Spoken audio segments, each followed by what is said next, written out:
आज हम बात करने वाले हैं मोस्ट रिपीटेड 75 टॉपिक्स के बारे में। तो सबसे पहले क्या है बच्चों, आपका वायरस, वायरॉइड्स और लाइकेंस, इन पर से क्वेश्चन आता ही आता है बेटा। रिपीटेड एमसीक्यूज इसमें से हर बार आते हैं। These are the most repeated concept. Floral formula आएगा, ठीक है, पहचानने के लिए आएगा। फ्लोरल डायग्राम पहचानने के लिए आ सकता है बेटा। पॉपुलेशन इंटरेक्शन पे क्वेश्चन आएगा। जहां आपने कोऑर्डिनेटा को लाइटली लिया वहां पे आपने जीवन की सबसे बड़ी गलती की है बेटा। मैंने आपको 50 से 60 कंसेप्ट ऐसे बताए हैं। बायोमोलिक्यूल्स में फैटी एसिड से क्वेश्चन आया। Hello everybody, welcome back to Vidyanit Adda 247। मैं हूं शिप्रा तिवारी। बहुत बहुत स्वागत है मेरे प्यारे बच्चों। कैसे हैं आप लोग? उम्मीद करिए बहुत ही शानदार, जबरदस्त और जिंदाबाद होंगे। सो प्यारे बच्चों, आज हम बात करने वाले हैं मोस्ट रिपीटेड 75 टॉपिक्स के बारे में। ये जो टॉपिक्स हैं ये हर साल सालों साल से आ रहे हैं, तो हो सकता है कि इस साल आपके पेपर में भी आपको देखने के लिए मिलेंगे। तो जब भी आप तैयारी कर रहे हैं, जब भी आप रिवीजन कर रहे हैं, तो मेक श्योर कि इन टॉपिक्स को बहुत अच्छे से पढ़ना बेटा, क्योंकि ये हर साल आए हैं। मैं बता दे रही हूं आपको, इनमें से कुछ टॉपिक्स जो है बहुत साल रिपीट हुए हैं, कुछ टॉपिक्स जो है 2 साल रिपीट हुए हैं। पर अगर एक बार भी आ चुका है, मतलब ये प्रीवियस ईयर क्वेश्चन या प्रीवियस ईयर टॉपिक है, और अगर ये है तो नीट में आप PYQs की, PY कॉन्सेप्ट्स की वैल्यूज जानते हैं, previous year concept, previous year questions की। तो आई होप कि ये वीडियो जो है ये आपके लिए बहुत फ्रूटफुल होने वाला है। तो 2025 के सारे बच्चों इस वीडियो को अंत तक देखना, और मैं बता रही हूं बेटा, इन कंसेप्ट्स को रिवाइज करते समय एकदम तलवार की धार की तरह पढ़ लेना, ठीक है बच्चे। चलो नेक्स्ट जो है बच्चों, देखो, तो सबसे पहले क्या है बच्चों, आपका वायरस, वायरॉइड्स और लाइकेंस, इन पर से क्वेश्चन आता ही आता है बेटा। RNA और DNA में से क्वेश्चन आता ही आता है बेटा। बेसिस ऑफ क्लासिफिकेशन में से क्वेश्चन आता ही आता है। रिपीटेड क्वेश्चंस हैं ये, रिपीटेड एमसीक्यूज इसमें से हर बार आते हैं। These are the most repeated concepts, ठीक है। प्लांट मॉर्फोलॉजी के एग्जाम्पल्स आपको याद करने ही करने हैं, ठीक है। Comparative anatomy of monocot dicot root, monocot dicot stem and monocot dicot leaf, ये आता ही आता है बेटा। एनाटॉमी में है ही क्या, यही तो है सिर्फ, ठीक है। नेक्स्ट है बेटा सेल में से एंडोमेम्ब्रेन सिस्टम, एंजाइम में से एंजाइम के ग्राफ्स, एंजाइम की प्रॉपर्टीज, ठीक है। फिर electron transport chain, C3C4 cycle, plant growth regulator, cardiac cycle, और उसके बाद आपका ब्लड ग्रुप्स, ठीक है। उसके बाद है आपका हार्मोनल रेगुलेशन ऑफ यूरिन, उसके बाद बेटा structure of muscles and the joints. आगे बात करते हैं। नेक्स्ट जो टॉपिक्स है देखो ध्यान से, टेक्सोनॉमिकल हायरार्की, इस पर से क्वेश्चन आता है। स्पीशीज से क्वेश्चन आता है। लास्ट ईयर तो इस यूनिट से क्वेश्चन नहीं आया, पर हर साल एक ही क्वेश्चन आता है, और ज्यादातर देखा गया कि यही से आता है, ठीक है। Central nervous system, endocrine gland, transportation of gases, उसके बाद रेस्पिरेटरी कैपेसिटीज एंड वॉल्यूम्स, उसके बाद इलेक्ट्रॉन ट्रांसपोर्ट चेन, जैसे मैंने आपको बताया। न्यूक्लियस में से क्वेश्चन आता है क्रेब्स साइकिल, ठीक है। नेक्स्ट है आपका सेल साइकिल में mitosis and meiosis. Floral formula आएगा, ठीक है, पहचानने के लिए आएगा। फ्लोरल डायग्राम पहचानने के लिए आ सकता है। फिर आता है बेटा प्लेसेंटेशन, कि किस प्रकार का प्लेसेंटेशन है। फिर एनिमल किंगडम के, हर किंगडम के आपको एग्जाम्पल्स याद करने हैं। एक और चीज जो बहुत इंपॉर्टेंट मैं आपको बताना चाहती हूं कि एनिमल किंगडम में हम जनरली कॉर्डेट्स को छोड़कर चले जाते हैं एग्जाम्पल्स में, और याद रखना कि जो कॉर्डेट्स की फोटो बनी है ना, इवन जो फोटो बनी है वो भी एग्जामिनेशन में आ सकती है कि बताइए स्ट्रूथियो कौन सा है, आपको बताना पड़ेगा। वहां पे जितने भी मैमल्स बने हैं वो सारे आपको पढ़ने पड़ेंगे बेटा, वो याद करने पड़ेंगे। पिक्चर बेस्ड क्वेश्चन उस पर करना पड़ेगा, क्योंकि पिक्चर बेस्ड क्वेश्चन भी आ सकता है। तो यूजुअली मैंने बच्चों को देखा कि नॉन कॉर्डेटा बहुत बड़ा है तो उसको पढ़ते रहते हैं और इतने थक जाते हैं कि कॉर्डेटा को बहुत लाइटली लेने लगते हैं। ना ना ना ना ना ना ना, जहां आपने कॉर्डेटा को लाइटली लिया वहां पे आपने जीवन की सबसे बड़ी गलती की है बेटा, क्योंकि कॉर्डेटा से सवाल आएगा। और ये बात याद रखना, अगर मैंने बोल दिया कि कॉर्डेटा से सवाल आएगा मतलब आएगा। ह्यूमन इवोल्यूशन से क्वेश्चन आएगा, मतलब आएगा। क्रेनियल कैपेसिटी में से क्वेश्चन आएगा। उसके बाद इरेक्टस और हेबिलिस में अंतर क्या है, किसने भीमबेटका पेंट किया है, इन्होंने क्या क्या किया था, ये सारी चीजें आपको आनी चाहिए है। कौन ज्यादा डेवलप्ड है, फ्लो चार्ट पे आपको पूछ लेगा, बताओ कौन सा फ्लो चार्ट सही है, कौन सा मानव पुराना है, कौन सा मानव नया है। Immunity, PCR, menstrual cycle, agents of pollination, contraceptive device, drug, ART, assisted reproductive technology, oogenesis, spermatogenesis, double fertilisation, AIDS and cancer, sexually transmitted disease, transcription, homology and analogy. बेटा ये इवोल्यूशन में होमोलॉगी और एनालॉगी को तो तुम भूल ही नहीं सकते। DNA replication, transcription, translation, lac operon, ठीक है। ये मतलब आउट क्वेश्चन, इसमें से आएगा ही आएगा, ये मोस्ट रिपीटेड कंसेप्ट है बेटा, ये आते ही आते। ड्रग्स है बेटा, माइक्रोब्स में आपको याद ही क्या करना है, माइक्रोब्स वाले में क्या बनाता है, प्रोडक्ट क्या है, वो आता है बेटा। जेनेटिक डिसऑर्डर भूल भी मत जाना, मैंने जब आपको शॉर्ट्स बनाया था तो मैंने आपको बताया था कि जो सालों दर सालों से क्वेश्चन आ रहा है वो है बेटा मेंडेलियन डिसऑर्डर से, ठीक है। डीएनए स्ट्रक्चर जैसे मैंने बताया, लैक ओपेरॉन, मेंडेलियन जेनेटिक्स में से आपका जो इनकम्प्लीट कोडोमिनेंस और इवन मोनोहाइब्रिड डायहाइब्रिड क्रॉस से भी आ सकता है, गैमिट फॉर्मेशन पे भी क्वेश्चन आ सकता है बेटा।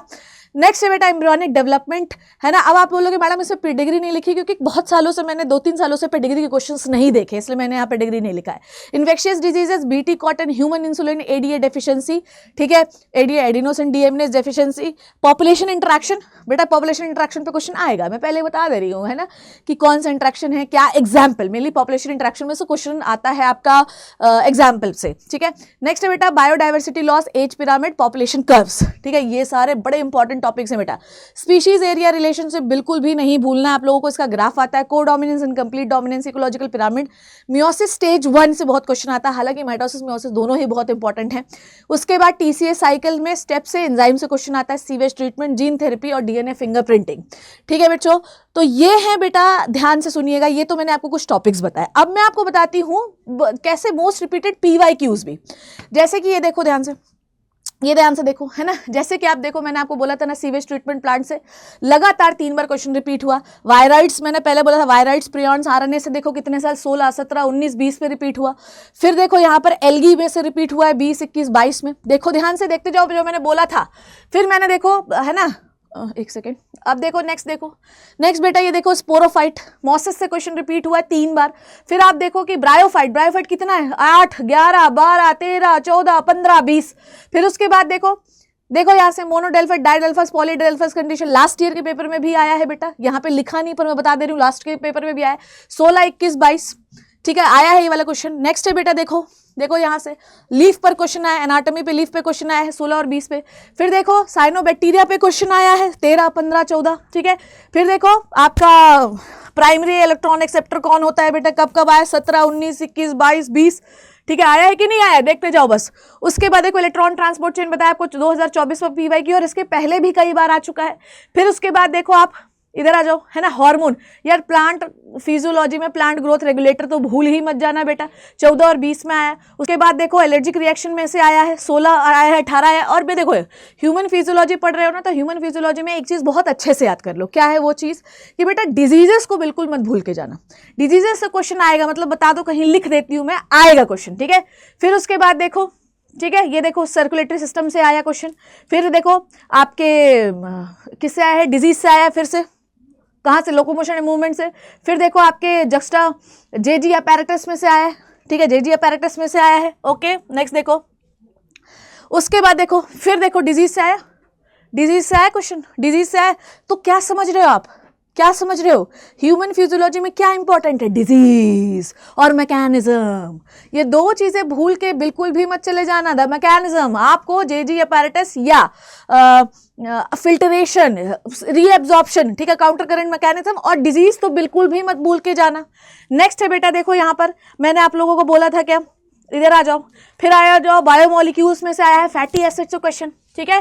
तो ये देखो फैटी एसिड्स में से क्वेश्चन, तो आपने यहाँ पर देखा कि कम से कम मैंने आपको 50 से 60 कंसेप्ट ऐसे बताए हैं। बायोमोलिक्यूल्स में फैटी एसिड से क्वेश्चन आया, ठीक है, एंजाइम्स में भी बायोमोलिक्यूल्स से क्वेश्चन आता ही आता है, ठीक है, बायोमोलिक्यूल्स में प्रोटीन के स्ट्रक्चर में से क्वेश्चन आता ही आता है, ठीक है। और मैंने आपको ह्यूमन फिजियोलॉजी में बताया बेटा जी, डिजीज तो बिल्कुल ही मत भूल के जाना, साथ ही साथ वो मत भूल के जाना है body fluids and excretory products elimination में, that is the counter current mechanism. तो ये कुछ इंपॉर्टेंट टॉपिक्स है बेटा जो आपको पढ़ने ना बहुत बहुत बहुत बहुत बहुत जरूरी है, ठीक है बेटा। अब एक और चीज ध्यान से देखेंगे, सारे बच्चे इधर आ जाओ, ठीक है, सारे बच्चे इधर आ जाओ। अगर आपने अभी तक भी महापैक में एनरोल नहीं किया है बेटा, तो प्लीज कृपया करके महापैक में एनरोल कर लीजिए, ठीक है। मुझे आप पीछे क्रिएटिव लगाने की जरूरत नहीं है। महापैक जो है वो हर 2025 के बच्चे के लिए है, पर अगर 25 वाला बच्चा अभी नहीं ले तो ज़्यादा बेटर है। जो 26 वाला बच्चा है, जो 26 में पेयर होने वाला है, कृपया करके वो बच्चा ले। महापैक बेसिकली ये सारा फ्लैगशिप प्रोग्राम है अड्डा 247 का, ठीक है। महापैक आप लोगे बेटा तो उसमें हर फैकल्टी आपको मिलती है पढ़ने के लिए, चाहे आप जिससे भी पढ़ना चाहो आप उससे पढ़ सकते हो बेटा, ठीक है। महापैक लेने के लिए आपको कोड अप्लाई करना है STB, मतलब मैं पीछे क्रिएटिव नहीं दिखा रही हूँ, पर आप मेरी बात को ध्यान से समझना। Why it is essential? क्योंकि आपको कंटेंट बहुत बेहतरीन मिलता है। कई बार आप एक ही टीचर जो आपको पसंद है, फिर भी आप ना कंसेप्ट उससे नहीं समझ पाते, तो आपके पास ऑप्शंस रहते हैं कि दूसरे टीचर के कंसेप्ट समझ लीजिए आप, या आपके पास जैसे आपने सिर्फ बैच ले लिया, ठीक है, मान लीजिए आपने सिर्फ बैच ले लिया, तो प्रॉब्लम ये है कि उसमें आपको जो है बाकी फैकल्टीज़ के नोट्स, DPP, ये सारी चीज़ें नहीं मिलती। महापैक अगर आप लेंगे तो आपको सब कुछ मिलेगा, ठीक है। साथ ही साथ जो इसका सबसे इंपॉर्टेंट चीज़ जो है, जो कि आज मैंने ये वीडियो बनाया, तो क्यों बनाया, क्योंकि कल शाम को 4 बजे एक सेशन लगा हुआ है, इसमें हम टॉप 75 कंसेप्ट्स को डिस्कस करेंगे आपके साथ, ठीक है। टॉप 75 कंसेप्ट्स को डिस्कस करेंगे मैं और हेमंत सर, ठीक है। टॉप 75 से भी ज़्यादा होंगे, क्योंकि बायोलॉजी का कंसेप्ट ज़्यादा जल्दी एक्सप्लेन हो जाता है, तो इससे भी ज़्यादा होंगे, ठीक है। टॉप 75 हो सकता है 50 से ज़्यादा तो मैं ही एक्सप्लेन कर दूँ, और उनके क्वेश्चंस की प्रैक्टिस करेंगे। ये सेशन जो है वो 4 बजे से लेकर रात के 11 बजे तक होगा, जिसमें हम कोशिश करेंगे कि 100 से ज़्यादा कंसेप्ट आपको एक्सप्लेन करें, ताकि आपके नंबर जो हैं वो 350 प्लस आ सके, ठीक है। वो कंसेप्ट से क्वेश्चन आएगा, ये भी बात आप याद रखना। तो ये वीडियो मेरा बनाने का टारगेट ये था, ताकि मैं आपको बता सकूं कि जब भी तैयारी करो तो बेटा इनको बहुत अच्छे से पढ़ लेना, ठीक है बेटो। नेक्स्ट जो है कल हम लोग लेके आ रहे हैं आपके लिए 4 से 11 बजे तक केमिस्ट्री और बायोलॉजी के सबसे इंपॉर्टेंट कंसेप्ट्स, ठीक है। मैं ये टॉप तो नहीं बोलूंगी, पर सबसे इंपॉर्टेंट कंसेप्ट बेटा, वो सेशन आपके लिए बहुत बहुत बहुत इंपॉर्टेंट होने वाला है। और यकीन मानो कि उससे तुमको मैं 20 से 30 सवाल आउट करा के बायोलॉजी की दे दूंगी, ठीक है बच्चों। तो मिलते हैं कल शाम को 4 बजे। थैंक यू सो मच बच्चों, टेक केयर, अपना ध्यान रखना, बाय बाय।